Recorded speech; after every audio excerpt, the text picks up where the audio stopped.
Good morning, it's Tracy here from the Wildlife Garden. A quick video on looking after the birds in this exceptionally cold weather snap that we're having. I've just sprinkled bird food on the floor, a mixture of peanuts, high fat content, sunflower seeds, dried mealworms, general seed, good mix. I do need to get some fruit out, more fruit out. I've got some fruit in the tree, a couple of apples and some pears. I've got fat balls, obviously very high fat content for birds, and this is a squirrel proof feeder, so it's weighted. If anything too heavy goes on it, it closes, so the small birds like goldfinches and greenfinches and coal tip that's visiting at the moment get good source of fat into their bodies in this exceptionally cold weather. But the most important thing that a lot of people forget is water. And as you can see, my bird bath is frozen solid, but you can see this little dish on the top. These are ideal for keeping your fresh water supply because it's a bit tough, but you can remove it. It's hard, hurt your cold fingers. Tap it on the floor a few times and it's empty.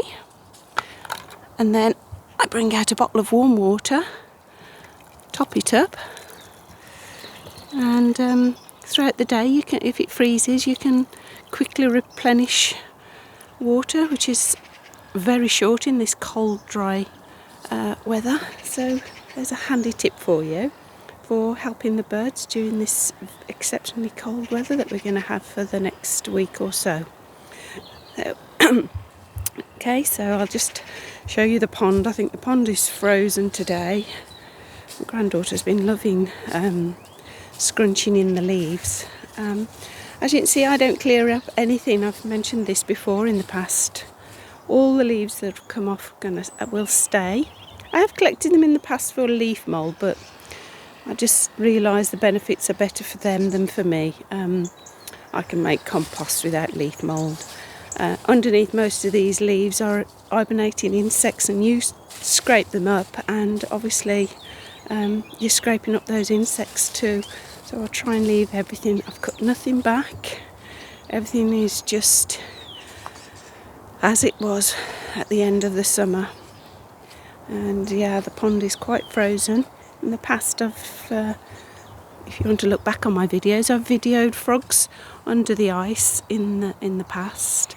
So a good way of breaking the ice though, because if there are creatures underneath, you have to be careful because the oxygen levels drop. I can see it's not so frozen at the back of the pond under those rocks, and just at the edge here it's hardly frozen, so I know that there's air getting in. So at the moment I don't need to touch it, don't need to break it, but it's recommended not to break the ice because the sound, obviously to any creatures in that pond, must be terrifying. But to just put something warm on it, like a saucepan with hot water in, just to melt it slowly and make an opening. But as I say, at the moment, there's air getting in around the edges. It's not frozen right to the edges, and I can see at the back it's not frozen too. So I don't need to do anything at the moment. Yeah, that's it then for today. My very untidy garden, just as it should be. I can see birds are gathering now to feed as I've put the food out. I'll just let you see as I go down the garden. Normally my robin comes and meets me, but he hasn't come for a couple of days. He has been about, but he hasn't come to me.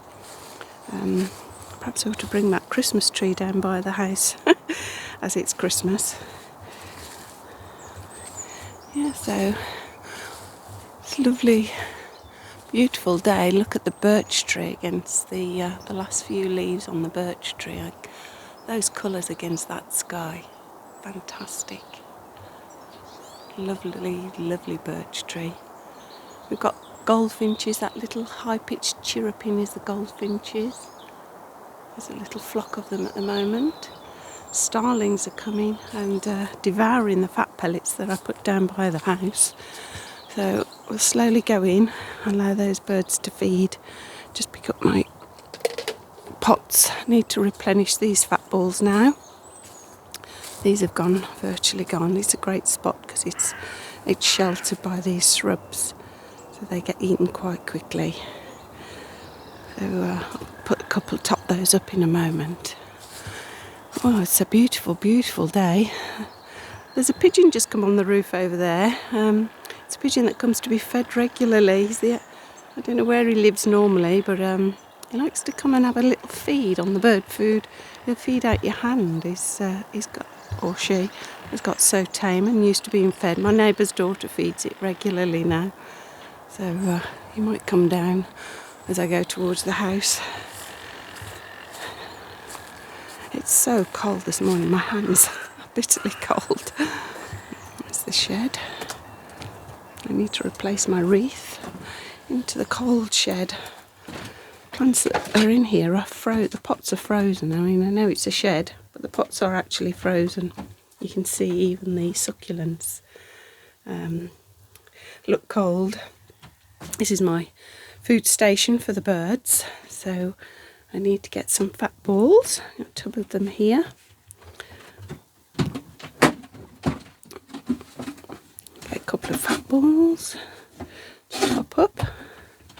Go and do that job. Sorry about the swizzling about. Oh, bright light. Leave my bottle there. Oh, my fingers have gone completely numb. I should be glad to be indoors. I don't know how birds survive, I really don't. It's amazing. The little wrens suffer the most. You can have a sudden death plummet of wrens. There's a little coal tit. It's just on that feeder then. There's a goldfinch just come in. Let me zoom in a bit, you maybe see some of the birds. Wrens suffer the most. Blackbirds are struggling too because the ground's so frozen.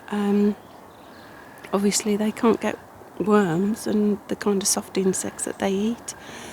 So the leaves are important because if you leave the leaves on the ground, there are sheltering insects and you'll see blackbirds flipping them over. You might find the odd little bug here and there. Right, I'm going to go in because you can hear them all saying, "Go away, let us feed." I'll go in. A bit shaky because I'm cold, I'm trembling.